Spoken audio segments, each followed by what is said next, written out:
प्यारे बच्चों, अस्सलामु अलैकुम वरहमतुल्लाहि वबरकातुहू। आज 4 जून 2021 है।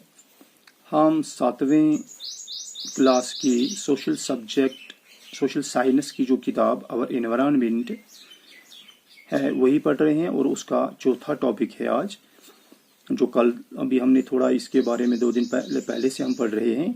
वो टॉपिक है आयर, और इसमें आयर में जो आज हमारा सब टॉपिक है वह है वेदर एंड क्लाइमेट, और इसके साथ साथ हम air pressure, temperature and air pressure के बारे में भी जानने की कोशिश करेंगे।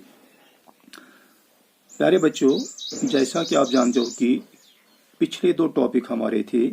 पहले टॉपिक में हमने इसी आयर की जो इसमें जो कॉम्बिनेशन डिफरेंट गैसेस की है उसके बारे में पढ़ा। उसके बाद दूसरे टॉपिक में हमने स्ट्रक्चर ऑफ एटमॉस्फेयर पढ़ा, यानी हमारा एटमॉस्फेयर जो है इसमें कौन कौन सी लेयर किस जगह पर क्या है, तो इसके बारे में पढ़ा।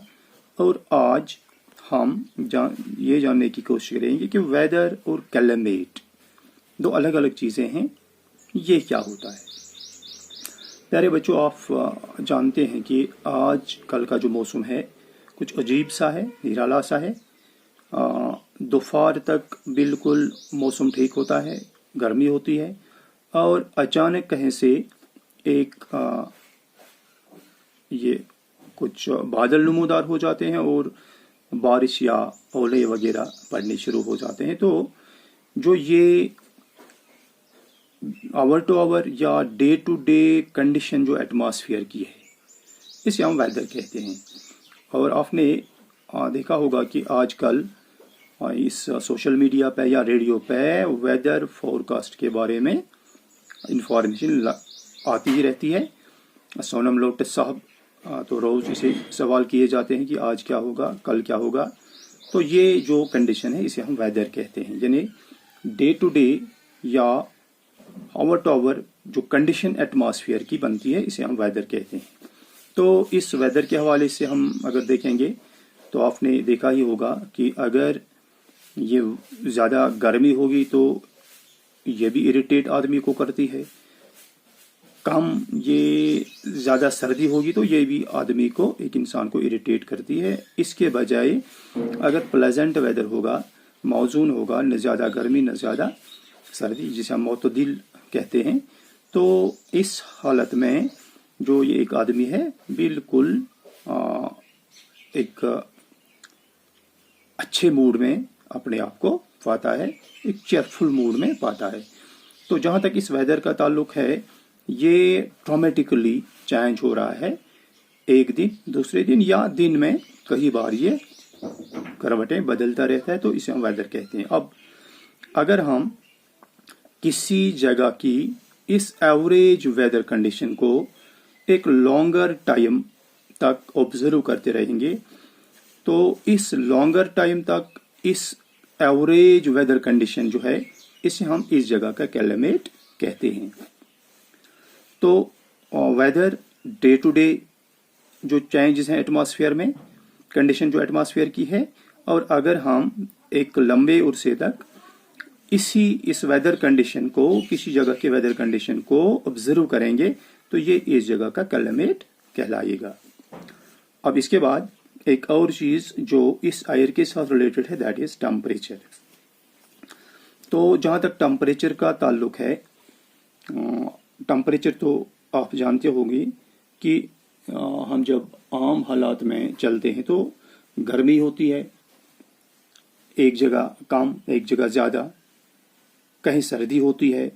तो ये जो डिग्री ऑफ हॉटनेस है कि किस जगह कितनी गर्मी है या किस जगह कितनी सर्दी है, अगर हम इसे डिग्री में मापेंगे, काउंट करेंगे, तो ये टेम्परेचर कहलाता है। यानी किसी जगह का टेम्परेचर, वहाँ की जो हॉटनेस या कोल्डनेस की जो डिग्री है, एक तो हॉटनेस और कोल्डनेस वो तो अलग है, हम कहेंगे कि यहाँ पर ज़्यादा है वहाँ पर कम है, लेकिन अगर हम इसे डिग्रीज में मापेंगे कि किस जगह कौन सी किस डिग्री किस लेवल की ये हॉटनेस या कोल्डनेस है तो हम इसे इस जगह का टेम्परेचर कहेंगे। तो ये टेम्परेचर जो किसी जगह का है ये डायरेक्टली रिलेटेड है सन रेज के साथ। तो यही वजह है कि हम दिन के वक्त या रात के वक्त या एक सीजन से लेके दूसरे सीजन तक इस टेम्परेचर में वेरिएशन पाते हैं। तो इस टेम्परेचर का सबसे अहम चीज जो है, जो मोस्ट इंपॉर्टेंट फीचर, वो है दिस कॉल्ड इंसोलेशन। इंसोलेशन क्या है? वो है कि जो सूरज की सोलर एनर्जी जो हमारे पास पहुंचती है ये जमीन में किस आयत में पहुंचती है, कितनी पहुंचती है, इसकी डिस्ट्रीब्यूशन क्या है। तो ये प्रोसेस इंसोलेशन कहलाती है।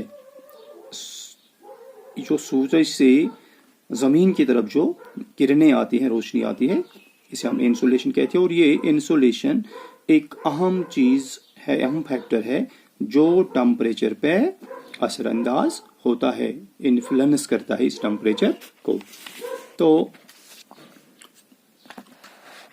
ये इंसुलेशन जो है ये डिक्रीज हो रही है from when we move equator towards poles. जब हम पोल्स की तरफ जाते हैं तो इक्वेटर से पोल्स की तरफ जाते हुए ये इंसुलेशन जो है, जो सूरज की रोशनी है, ये डिक्रीज होती रहती। इसकी जो तपिश है, इसका जो असर है डिक्रीज हो रहा है। और जब हम पोलर से रीजन से वापस आएंगे इक्वेटर की तरफ तो डेफिनेटली ये इसके अपोजिट होगा, ये इंसुलेशन बढ़ता रहेगा। तो ये टेम्परेचर जो है ऑटोमेटिकली जब हम इक्वेटर से पोलर्स की तरफ जाएंगे तो ये टेम्परेचर डिक्रीज होगा, लेकिन जब हम वहां से यहाँ आएंगे तो ये इंक्रीज होता रहता है। यही वजह है कि जो पोल्स हैं वहां चूंकि टेम्परेचर कम होता है, वहां इंसुलेशन कम होती है, टेम्परेचर कम होता है, तो ये यहाँ पे पूरे साल स्नो से कवर रहते हैं। लेकिन अब एक अहम चीज है कि अगर टेम्परेचर ज्यादा बढ़ जाएगा, जो हमने पिछले सबक में भी पढ़ा है ग्लोबल वार्मिंग के बारे में, अगर कार्बन डाइऑक्साइड की तादाद एटमॉस्फेयर में बढ़ गई तो ज्यादा रेज ट्रैप होंगी तो नॉर्मली टेम्परेचर बढ़ेगा। तो एक स्टेज ये जो माहिरीन हैं ये कहते हैं कि अगर ये टेम्परेचर ज्यादा बढ़ गया तो इस टेम्परेचर के बढ़ने से क्या होगा, पोलर रीजन्स जो हैं वो ऑटोमेटिकली गर्म हो जाएंगी, वहां से स्नो जो है वो मेल्ट हो जाएगी, क्योंकि जो निचले इलाके हैं उनमें इससे थोड़ा पानी के बढ़ने का, सी लेवल के राइज होने का इम्कान है। लेकिन जो पोलर रीजन्स हैं वहां पे जो जमीन खुल जाएगी तो कहीं कहीं कुछ क्रॉप्स ये पैदा किए जा सकते हैं, उगाए जा सकते हैं।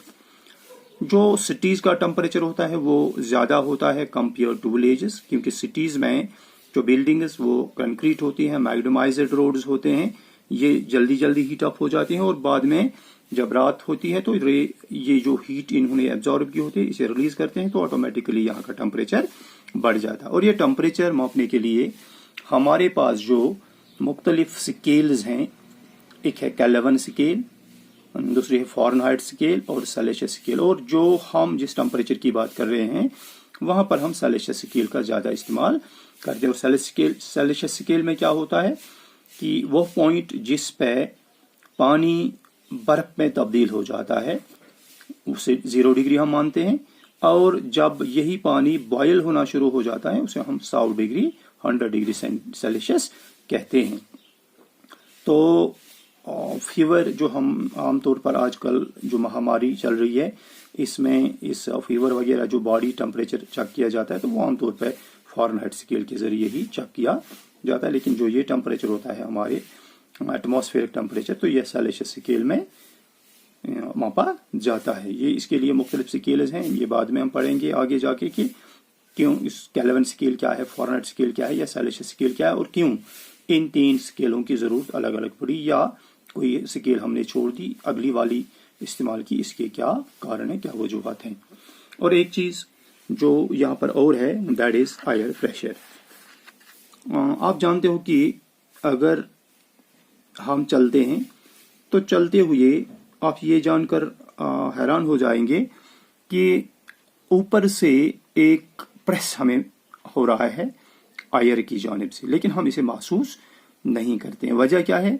क्योंकि ये प्रेशर जो है ऊपर से आ रहा है, जो प्रेस ऊपर से आ रहा है, ये हमारे बॉडी, हमारे जिस्म पे यकसान तौर पर पड़ता है, और क्योंकि हर तरफ पड़ता है और उसके मुकाबले में हमारे जिस्म से भी एक फोर्स एग्जर्ट हो रहा है जो इसका काउंटर करता है। तो ये हवा का जो ये ताकत, जिस ताकत की वजह से या जिस ताकत की रोह से ये जमीन की तरफ, जमीन की सरफेस पे अपना असर डालता है, इसे प्रेस करता है, इसे हम इस एयर प्रेशर कहते हैं। यानी एयर प्रेशर वो ताकत है, वो प्रेशर है जो हवा के वजन, जो हवा का वजन है उसकी वजह से जमीन पर पड़ता है, तो इसे हम एयर प्रेशर कहते हैं। तो जहां हम ऊपर ऊपर जाते हैं एटमॉस्फेयर में, तो ये एयर प्रेशर जो है ये डिक्रीज होता जाता है। और हाईएस्ट, सबसे ज्यादा कहां पर होता है ये एयर प्रेशर? सी लेवल पे। और जो ही हम ऊपर ऊपर जाएंगे तो ये प्रेशर कम होता जाएगा। वजह क्या है? क्योंकि जो प्लेन एरियाज होते हैं यहाँ पर टेम्परेचर जो होता है, टेम्परेचर के साथ इसका काफी ताल्लुक है। हार्ड टेम्परेचर प्लेसेस जो होती हैं यहाँ पे ये लो प्रेशर बेल्ट डेवलप हो जाते हैं, क्योंकि जहाँ पे ज्यादा टेम्परेचर ज्यादा होगा तो वहाँ ये हवा जो है हल्की हो जाती है, गर्म होकर हल्की हो जाती है, और उसके बाद यही हवा ऊपर थोड़ी शिफ्ट हो जाती है, तो एक यहाँ लो प्रेशर बेल्ट क्रिएट हो जाता है। और इसी तरह इसके एंटी हो रहा है कि जहां पर गर्मी कम होगी वहां पर ये हवा जो है थोड़ा भारी हो जाता है, तो भारी हवा होने की वजह से यहाँ पर हाई प्रेशर डेवलप हो जाता है। और ये हाई प्रेशर और लो प्रेशर की जो गैप है, ये भी जो विंड है, विंड के साथ रिलेटेड है, और जो विंड है उस विंड के चलने में, एक जगह से दूसरी जगह चलने में इसका काफी रोल है।